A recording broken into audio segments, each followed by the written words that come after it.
Hay hospitales donde algunas historias nunca terminan. Esta noche, 3 historias de terror nos llevarán a lugares donde algo quedó esperando mucho después de que todos creyeron que ya había terminado. Soy Raciel. Esto es Ecos Malditos. El Hospital Santa Elena llevaba 17 años clausurado, cuando alguien volvió a comunicarse con una familia. La llamada entró poco después de las 11 de la noche, al teléfono de Ernesto Navarro, quien estaba en casa con su esposa, Claudia, esperando que su hijo regresara. Gabriel había salido por la tarde, y normalmente avisaba cuando iba a llegar tarde, pero esa noche su teléfono mandaba todas las llamadas directamente al buzón. La mujer que habló con Ernesto se presentó como empleada del área de urgencia. Le preguntó si era familiar de Gabriel Navarro León, y, cuando él confirmó que se trataba de su hijo, le informó que había sido ingresado después de un accidente automovilístico. La voz se escuchaba cansada y distante, como si estuviera hablando desde una oficina grande. Ernesto quiso saber qué tan grave se encontraba, aunque la mujer se limitó a decir que necesitaban la presencia de sus padres para proporcionarles más información. Claudia comenzó a llamar a Gabriel, mientras Ernesto anotaba la dirección que le dictaba. El número seguía enviándola al buzón, por lo que intentó comunicarse con 2 de sus amigos. Ninguno respondió. La posibilidad de que el accidente hubiera ocurrido hacía poco tiempo parecía explicar el silencio, y salieron de casa sin detenerse a buscar más información sobre el hospital. El Santa Elena se encontraba al otro lado de la ciudad, cerca de una zona industrial que había perdido movimiento con los años. Ernesto recordaba haber escuchado el nombre, aunque lo relacionaba con algo antiguo. Pensó que quizá había cambiado de administración o que ahora funcionaba como una clínica pequeña.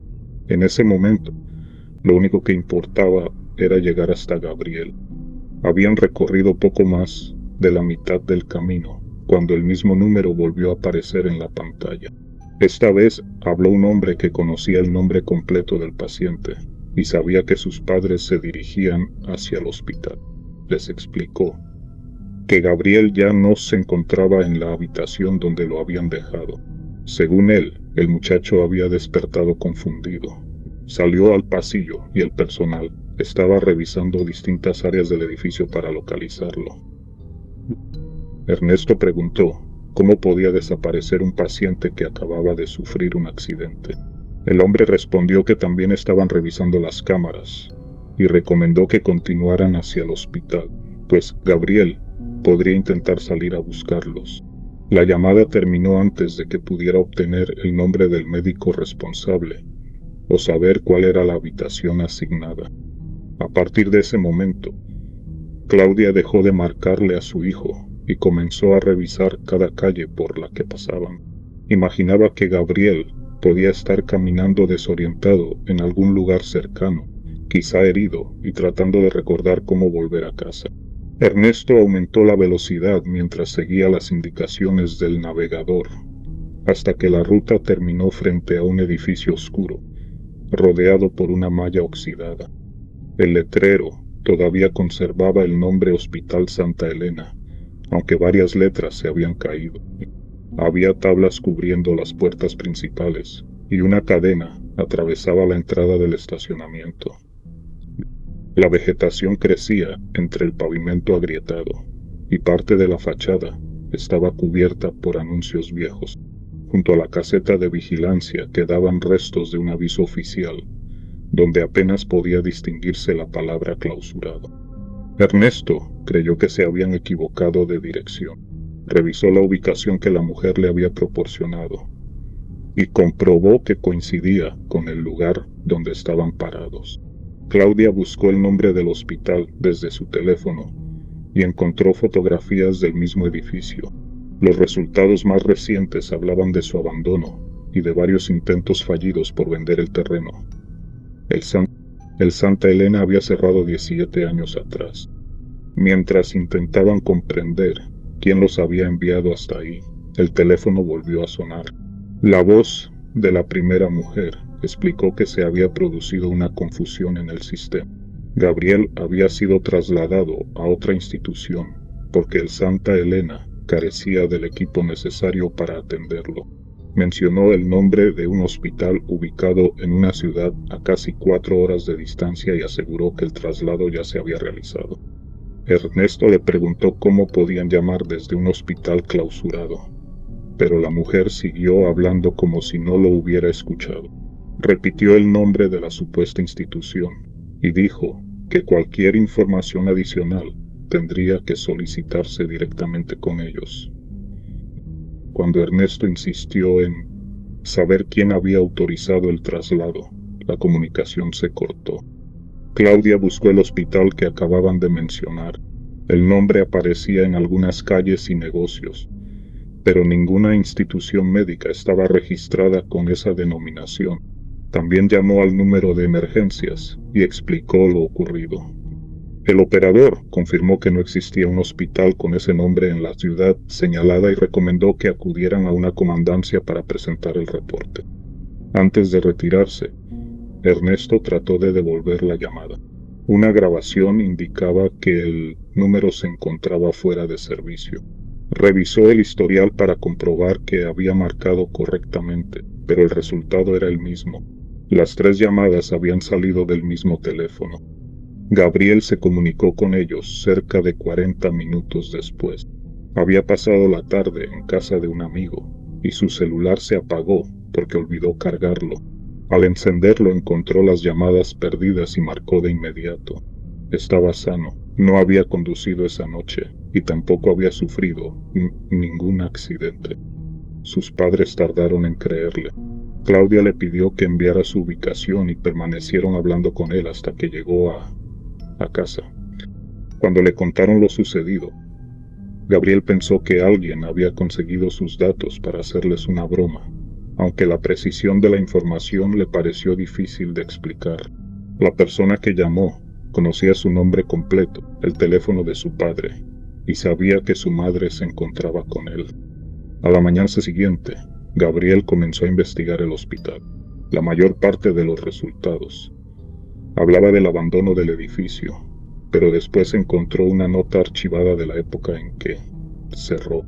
El artículo explicaba que una investigación gubernamental había comenzado por la desaparición de un paciente ocurrido meses antes de la clausura. El joven desaparecido se llamaba Gabriel Navarro León. Había ingresado al Santa Elena después de un accidente automovilístico. Tenía la misma edad que Gabriel y vivía en una colonia ubicada a pocos kilómetros de donde su familia residía ahora. La nota incluía una fotografía tomada antes de su desaparición. El parecido no se limitaba al cabello o a la forma del rostro. Podían haber pasado por hermanos. Gabriel siguió buscando hasta encontrar una entrevista con la hermana del paciente. Ella relataba que su familia recibió una llamada del hospital para informarles sobre el accidente. Mientras se dirigían hacia allá, el personal volvió a comunicarse para decirles que el muchacho había salido de su habitación y estaban buscándolo. Horas más tarde, recibieron una última llamada donde aseguraban que había sido trasladado a otro hospital. La institución que les dieron tampoco existía. La familia descubrió la mentira cuando llegó al Santa Elena y exigió ver el expediente. El hospital sostenía que el paciente había sido transferido, aunque carecía de una orden médica firmada, y tampoco había registro de una ambulancia que hubiera salido con él. Los administradores cambiaron su versión varias veces, y después insinuaron que Gabriel pudo abandonar el edificio por decisión propia. La denuncia de la familia provocó una revisión más amplia. Los investigadores encontraron expedientes modificados, traslados registrados sin evidencia y pacientes cuyo tratamiento aparecía firmado por personal que no se encontraba trabajando en esas fechas. La administración llevaba años ocultando errores graves, mediante documentos incompletos y versiones que cambiaban cuando alguien comenzaba a hacer preguntas. Las autoridades sanitarias retiraron los permisos del hospital después después de confirmar que varias áreas operaban fuera de cumplimiento y que los responsables habían obstruido la investigación sobre el paciente desaparecido. El edificio cerró pocos meses después. Gabriel Navarro León jamás fue encontrado y ninguna persona fue acusada por su desaparición. El artículo terminaba mencionando que la familia siempre creyó que el muchacho murió dentro del hospital y que la historia del traslado había sido creada para sacar su nombre de los registros. Sin un cuerpo y con gran parte de los documentos alterados, el caso perdió fuerza hasta quedar archivado. Gabriel mostró la nota a sus padres y compararon las palabras utilizadas en la entrevista con las llamadas de la noche anterior. La secuencia era idéntica. Incluso la explicación sobre la falta de equipo coincidía con la frase que el hospital había usado 17 años atrás para justificar el supuesto traslado. Ernesto presentó el reporte y entregó las grabaciones que su teléfono había guardado automáticamente. Cuando las autoridades intentaron rastrear el número, descubrieron que perteneció a la línea principal del Hospital Santa Elena. El servicio había sido cancelado desde el año de la clausura y ninguna compañía tenía autorización para utilizarlo. La noticia llegó a un periodista local, quien publicó la relación entre ambas familias y recuperó el antiguo caso. Pocos días después, la hermana del primer Gabriel se comunicó con ellos. Reconoció las frases de las llamadas porque fueron las mismas que escucharon sus padres la noche en que su hermano desapareció. Durante años había tratado de demostrar que el hospital inventó aquel traslado, pero las investigaciones siempre terminaban regresando a los mismos documentos alterados. Las nuevas grabaciones cambiaron eso. Por primera vez, existía una prueba de que alguien seguía utilizando la versión creada para ocultar la desaparición. La fiscalía volvió a solicitar los archivos del hospital y la familia del primer Gabriel consiguió que el caso fuera revisado. Ernesto y Claudia nunca supieron quién hizo las llamadas ni por qué eligió a su hijo. La coincidencia del nombre podía explicar parte de lo ocurrido, pero no el parecido entre ambos jóvenes ni la manera en que el número desconectado volvió a funcionar durante aquella noche. Gabriel llegó a creer que la llamada jamás intentó llevarlo al hospital. Quien se comunicó con sus padres necesitaba repetir el camino de la primera familia, desde la noticia del accidente hasta la mentira del traslado. Solo así, alguien volvería a buscar entre los archivos y encontraría el nombre que la administración había tratado de borrar. Después de 17 años, el Hospital Santa Elena contó nuevamente la misma mentira. Esta vez, la familia que la recibió descubrió el patrón antes de que el caso pudiera desaparecer con ella. Cuando Miriam Rivas llegó al Hospital San Jerónimo con su hijo, todavía ignoraba qué había ocurrido con su esposo. Una persona de urgencias les había llamado para informarles que Héctor había perdido el conocimiento en su trabajo y una ambulancia lo trasladó para realizarle varios estudios. La mujer que se comunicó con ellos aseguró que se encontraba estable, aunque recomendó que acudieran cuanto antes porque los médicos necesitaban hablar con la familia.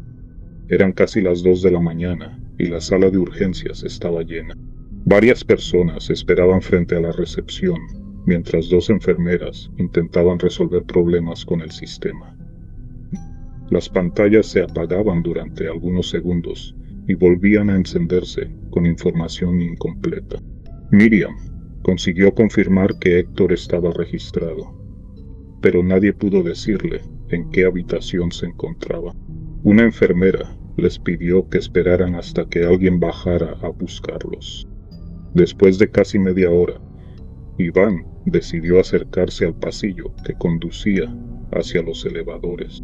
Había visto entrar a varios camilleros por esa zona y pensó que quizá alguno podría ayudarlo. Miriam lo acompañó porque temía perder el momento en que apareciera un médico con noticias de su esposo. El corredor terminaba en una división con dos rutas. Una llevaba hacia los elevadores principales y la otra continuaba hasta una sección antigua del edificio.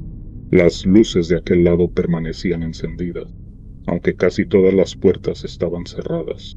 Miriam alcanzó a distinguir un letrero que señalaba el ala poniente cuando un médico apareció desde uno de los pasillos laterales. Llevaba una bata blanca sobre ropa quirúrgica oscura.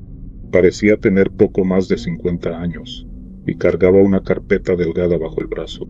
Al verlos, preguntó si eran familiares de Héctor Rivas. Miriam confirmó que se trataba de su esposo y quiso saber cómo se encontraba. El médico respondió que Héctor estaba consciente y que los primeros estudios no mostraban una lesión grave.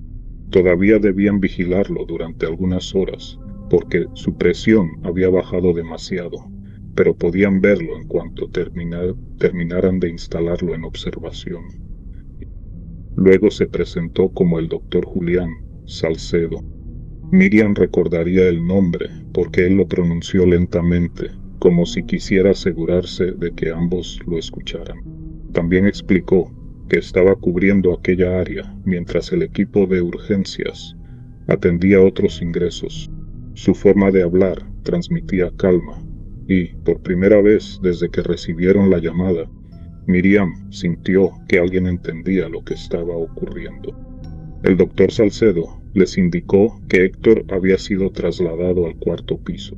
Les advirtió que los elevadores principales estaban presentando fallas por una interrupción eléctrica y recomendó utilizar uno ubicado cerca del área de laboratorio. Para llegar tendrían que regresar por el corredor, cruzar una puerta gris y seguir las líneas marcadas en el suelo. Antes de separarse, señaló el pasillo del ala poniente. Dijo que evitaran esa zona porque el personal de mantenimiento estaba revisando un problema en el sistema eléctrico. La ruta parecía más corta, pero varias puertas podían cerrarse automáticamente si volvía a fallar la energía. Miriam le preguntó si debían regresar a la recepción. Salcedo respondió que no era necesario y se ofreció a acompañarlos. Avanzaron con él durante varios minutos. El médico conocía cada acceso y abría las puertas antes de que ellos alcanzaran a leer los letreros. Mientras caminaban, Miriam le explicó que Héctor llevaba varias semanas quejándose de cansancio. Salcedo escuchó con atención y le hizo preguntas sobre los medicamentos que tomaba. Algunas de esas preguntas parecían relacionadas con el tratamiento, aunque otras tenían un tono más personal, como si hubiera atendido antes a su esposo. Iván le preguntó desde cuándo trabajaba en el San Jerónimo. El doctor respondió que había pasado gran parte de su vida dentro de ese hospital y cambió el tema antes de dar una fecha concreta. Después señaló una sala de espera pequeña y les pidió que permanecieran ahí mientras avisaba que la familia había llegado. El lugar estaba vacío. Tenía varias sillas de plástico, una máquina de café apagada y una ventana que daba hacia otro corredor. Salcedo les explicó que una enfermera pasaría por ellos cuando permitieran las visitas. Antes de retirarse, volvió a recordarles que no regresaran por el ala poniente aunque escucharan la alarma o vieran movimiento detrás de las puertas. La advertencia llamó la atención de Iván. Quiso preguntarle qué ocurría en esa sección, pero el doctor ya se había alejado por el pasillo. Pocos minutos después, las luces parpadearon y el sonido de una alarma comenzó a escucharse en otra parte del edificio. Una voz informó por los altavoces que el personal debía mantenerse atento a nuevas indicaciones. Miriam se levantó pensando que tendrían que evacuar, aunque una enfermera apareció y les explicó que se trataba de una falla localizada en una zona sin pacientes. La mujer los condujo hasta la habitación de Héctor.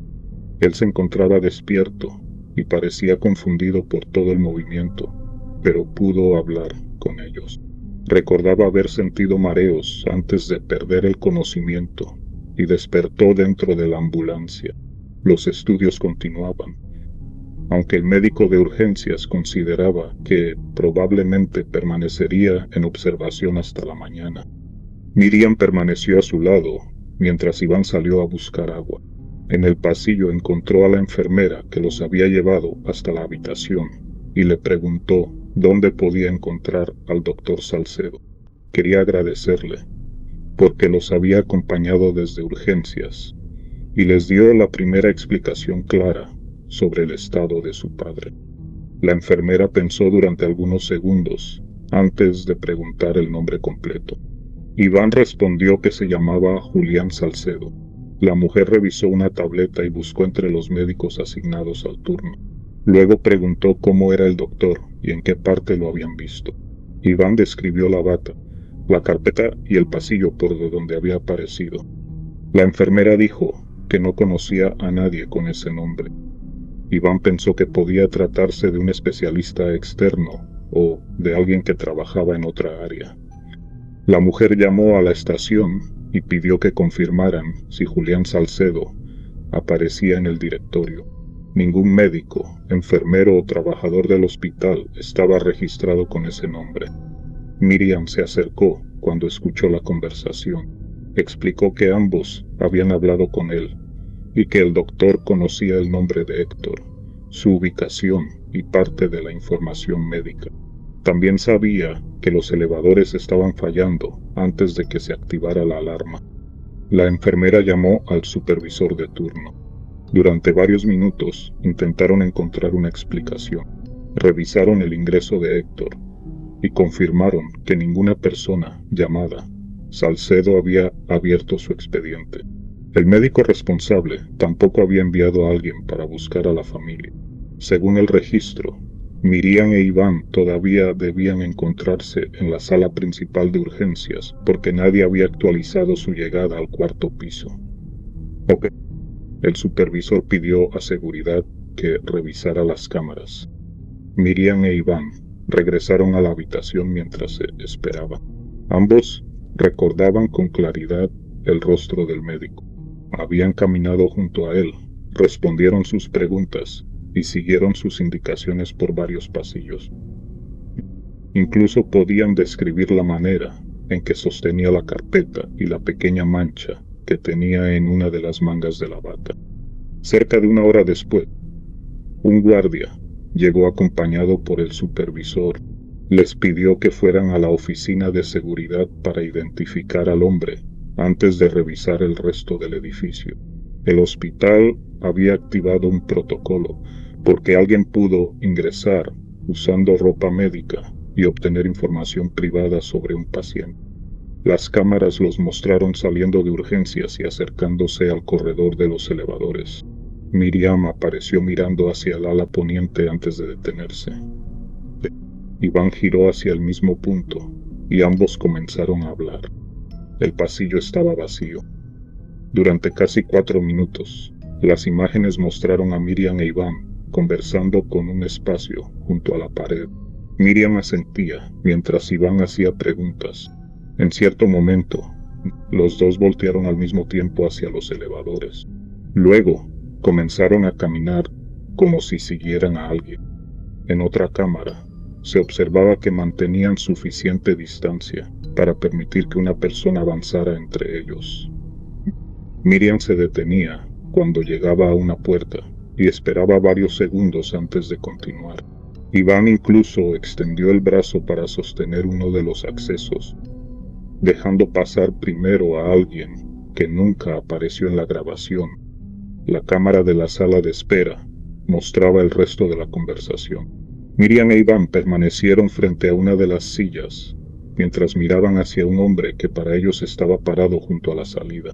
Cuando el doctor les dio la última advertencia, ambos voltearon hacia la ventana que comunicaba con el ala poniente. Desde la perspectiva de seguridad, habían recorrido el hospital obedeciendo indicaciones de una persona ausente. El supervisor detuvo el video y pidió que repitieran la descripción. Mientras Miriam hablaba, un empleado mayor que revisaba las imágenes desde otra computadora se acercó. Trabajaba en mantenimiento desde antes de que el hospital fuera remodelado y reconoció el nombre del médico. Julián Salcedo había trabajado en el San Jerónimo, pero murió 30 años atrás. El hospital conservaba muy poca información accesible sobre el accidente. La administración actual había recibido los archivos, después de varias remodelaciones, y gran parte de los documentos antiguos nunca se digitalizó. El empleado recordaba una placa con los nombres del personal fallecido, aunque había sido retirada cuando cerraron el ala poniente.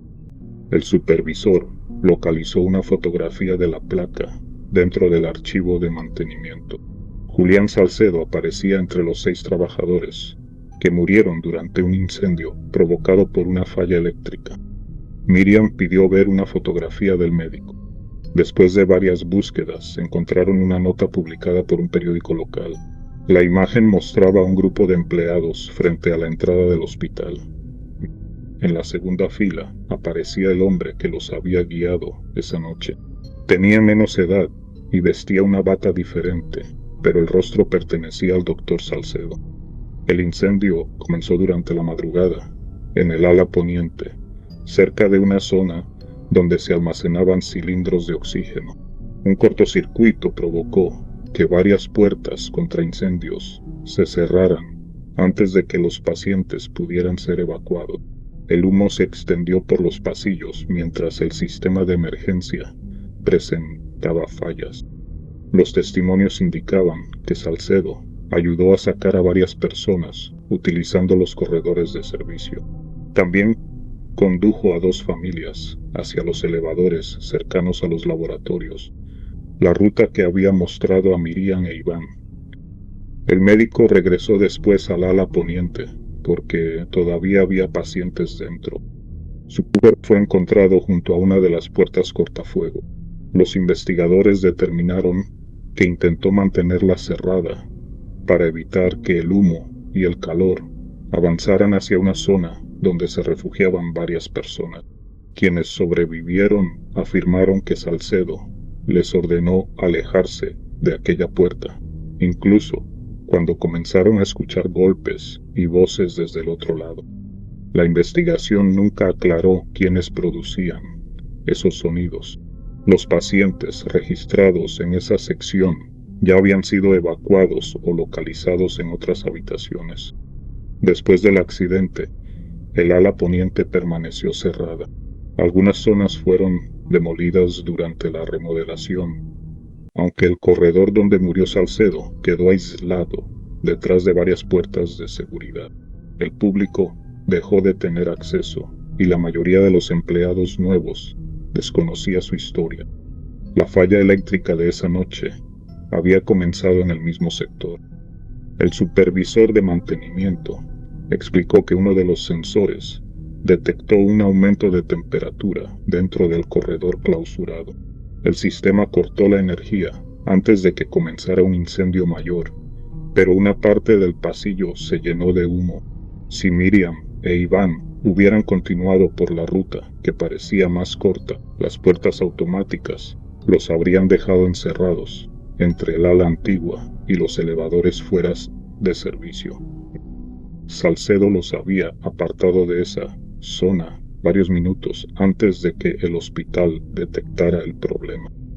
La explicación pudo haber terminado ahí. Un médico muerto había aparecido para evitar que otra familia quedara atrapada durante una falla semejante a la que le costó la vida. Sin embargo, seguridad encontró algo más mientras revisaba el momento en que se activaron las alarmas. La puerta que separaba el corredor clausurado del resto del hospital tenía un sensor electrónico. Aunque permanecía bloqueada desde el exterior, el sistema registraba cualquier intento de abrirla. Durante los minutos en que Miriam e Iván hablaban con Salcedo, el mecanismo se activó varias veces desde el lado del ala poniente. Nadie trabajaba dentro de esa sección. La única entrada disponible estaba sellada y el personal de mantenimiento todavía no había llegado.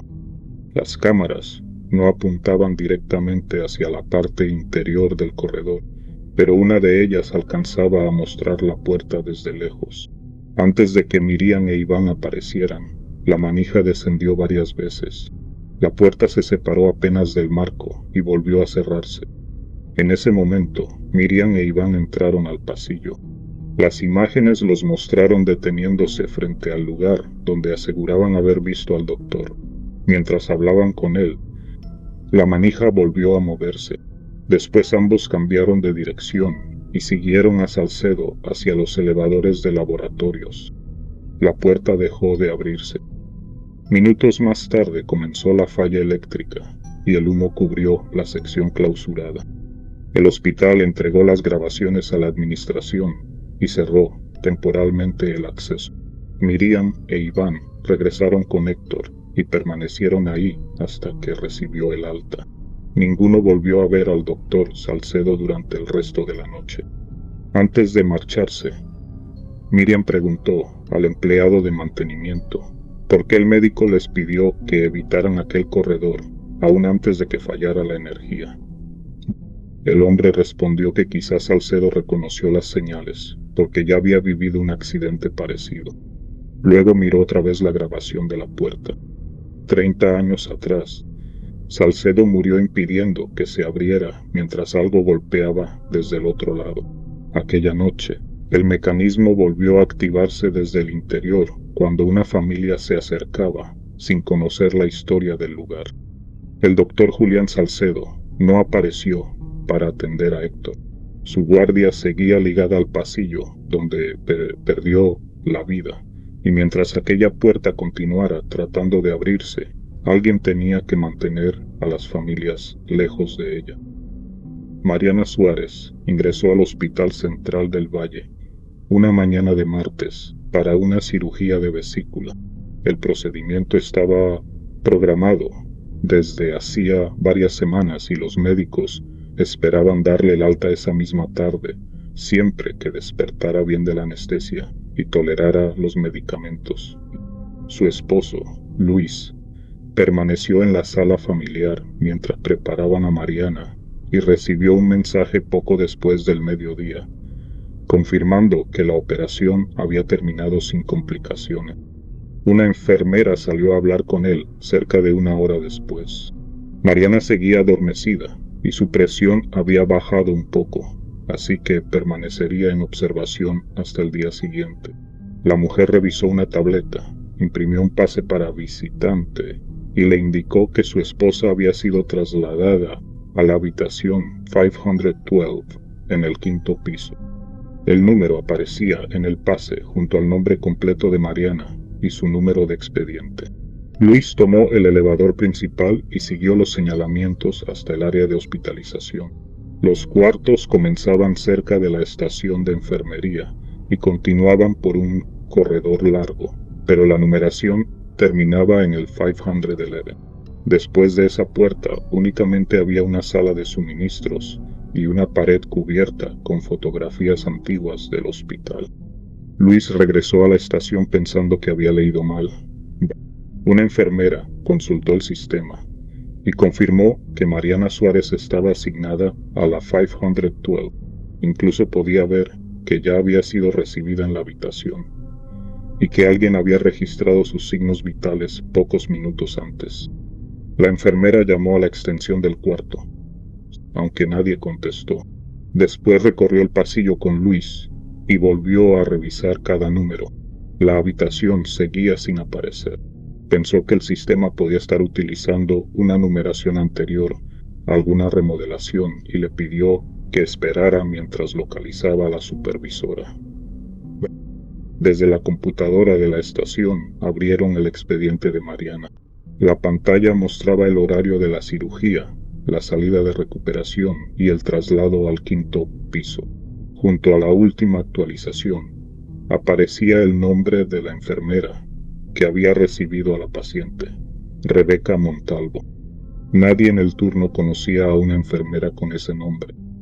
La supervisora buscó en el directorio general y tampoco encontró resultado.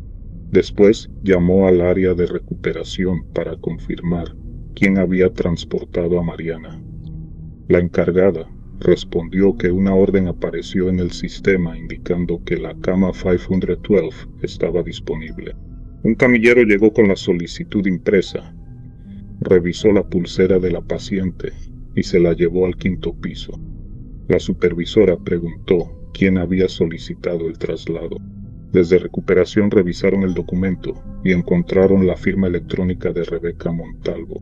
El sistema reconocía sus credenciales como válidas, aunque la cuenta no aparecía entre el personal activo.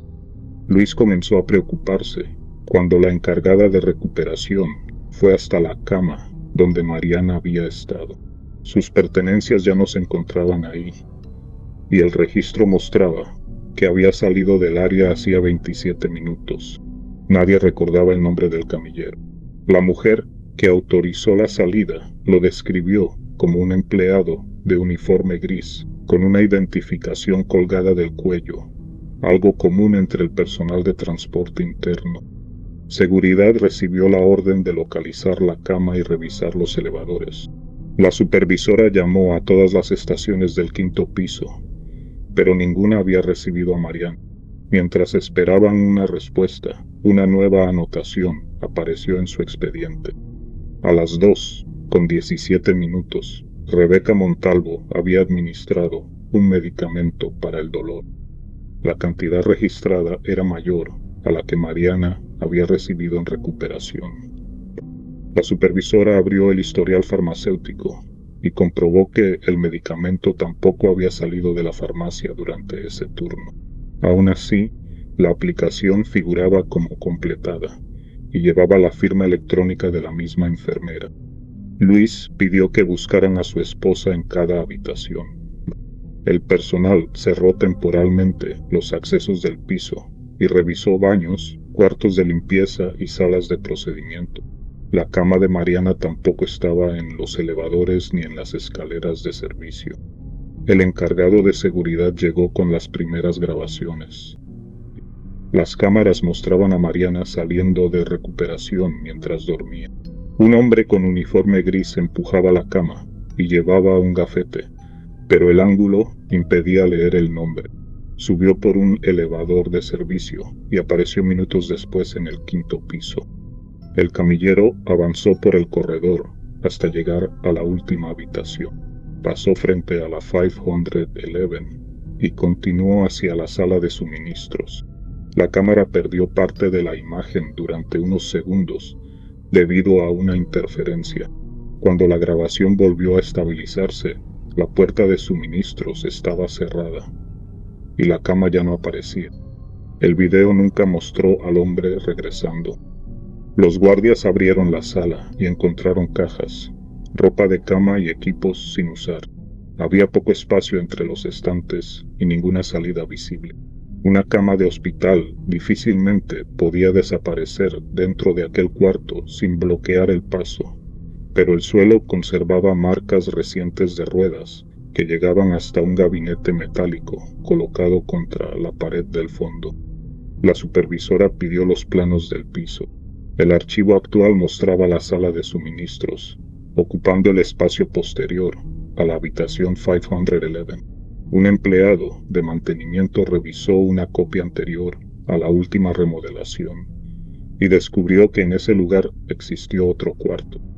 La habitación 512 había sido eliminada de los planos 24 años atrás. El hombre llevaba suficiente tiempo trabajando en el hospital para recordar el nombre, aunque nunca había entrado. Según lo que escuchó durante sus primeros años, la administración cerró aquella sección después de la muerte de una paciente. Durante la remodelación retiraron la puerta del pasillo, ampliaron la sala de suministros y levantaron una pared para aislar el cuarto antiguo. El gabinete metálico cubría el punto donde había quedado una entrada de mantenimiento.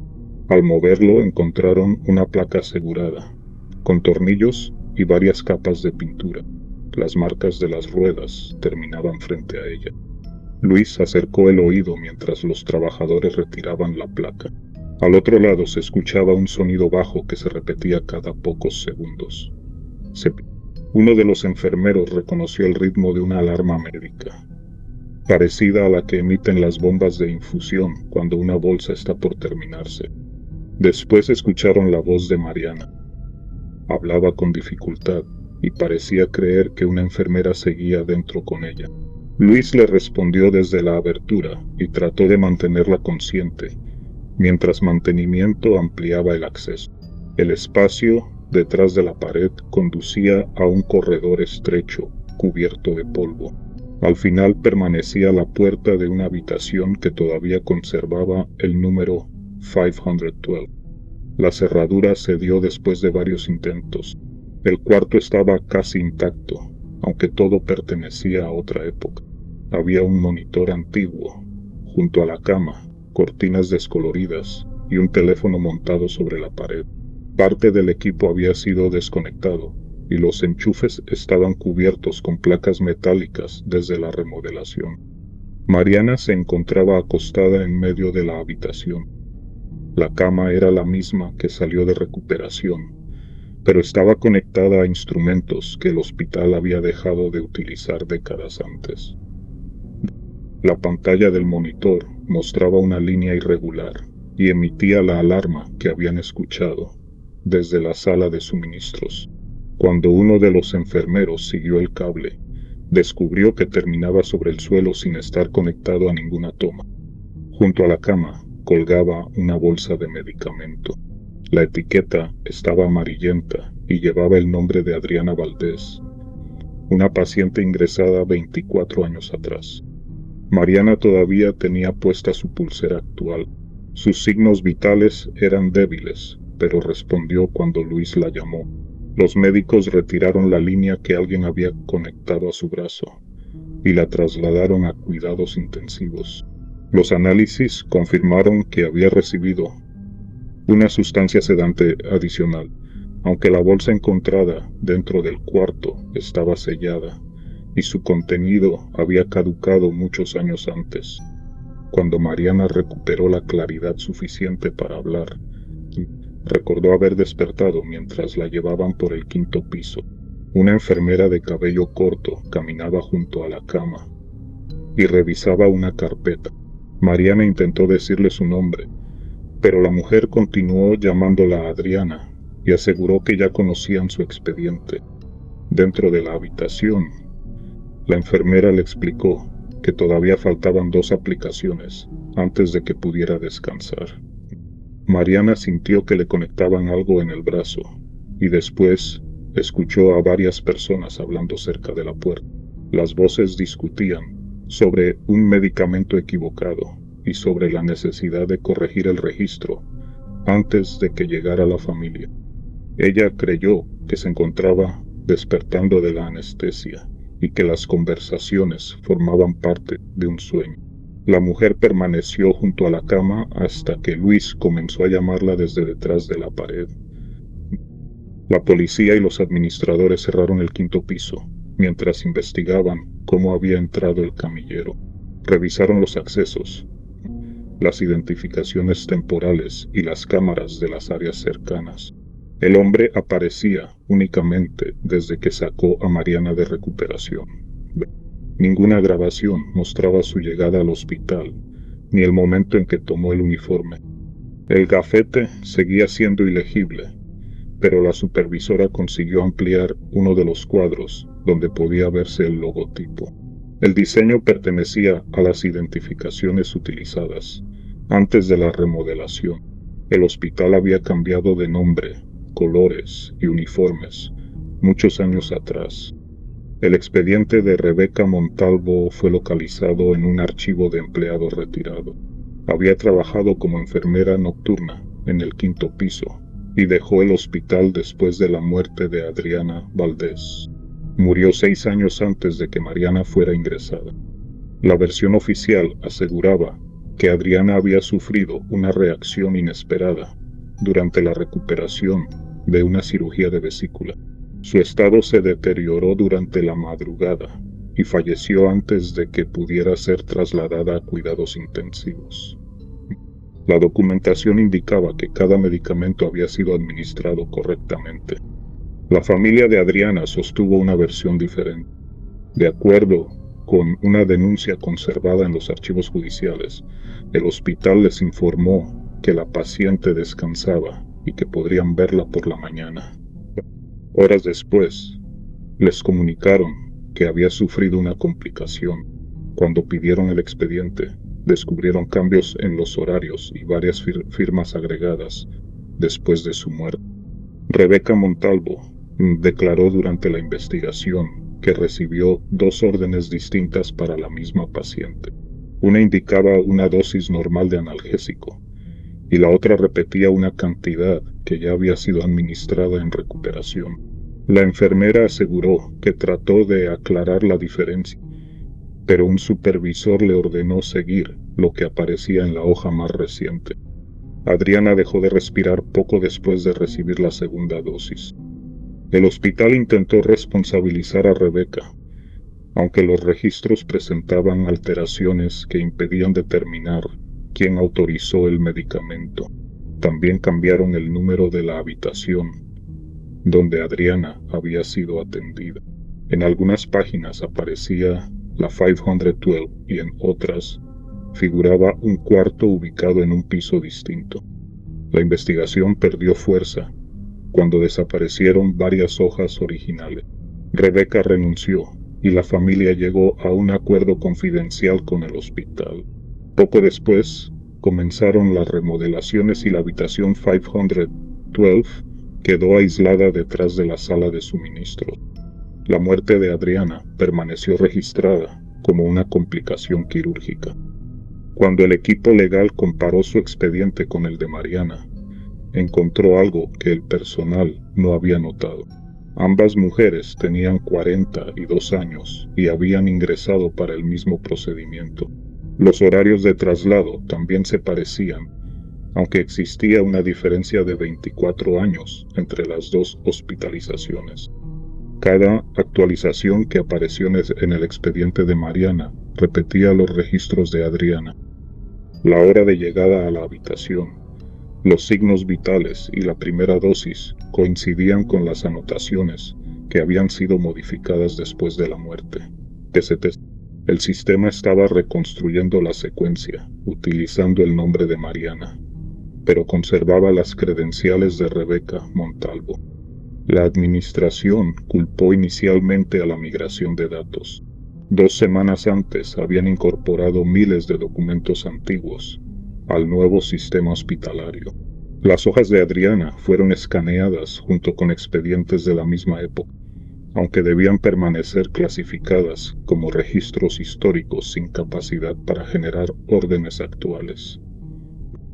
Los técnicos comprobaron que la habitación 512 tampoco existía en el mapa activo. Alguien tendría que haberla creado, asignado una cama y reactivado las credenciales de Rebecca. El sistema guardaba un historial de cada modificación, pero aquellas acciones aparecían como datos originales, introducidos 24 años antes. La habitación se había incorporado al sistema, como si jamás hubiera sido cerrada. Mientras revisaban los registros, apareció otra orden en el expediente de Mariana. La segunda dosis estaba programada para las 3:12 de la madrugada. Era la aplicación que, según la denuncia de la familia Valdés, provocó que Adriana dejara de respirar. Mariana ya se encontraba en cuidados intensivos y su nueva habitación estaba vigilada. El personal bloqueó cualquier orden adicional y desactivó las credenciales antiguas. También desconectaron la red del 5º piso para impedir que el sistema continuara actualizando el expediente. A las 3:12, las pantallas de la estación se apagaron durante varios segundos. Cuando volvieron a encenderse, la orden aparecía como completada. El registro llevaba la firma de Rebecca Montalvo y aseguraba que la dosis había sido administrada dentro de la habitación 512. Los médicos revisaron a Mariana y confirmaron que nadie había entrado ni conectado otro medicamento. Su estado comenzó a mejorar durante la madrugada y recibió el alta varios días después. La habitación antigua fue vaciada bajo supervisión de las autoridades. Encontraron equipos abandonados, cajas con documentos y parte de las hojas originales del expediente de Adrián. Entre ellas estaba la orden duplicada, que el hospital había asegurado que nunca existió. La familia Valdés utilizó esos documentos para solicitar que el caso fuera revisado. El hospital tuvo que reconocer que el expediente había sido alterado y que la habitación fue cerrada, mientras todavía contenía evidencia relacionada con la muerte.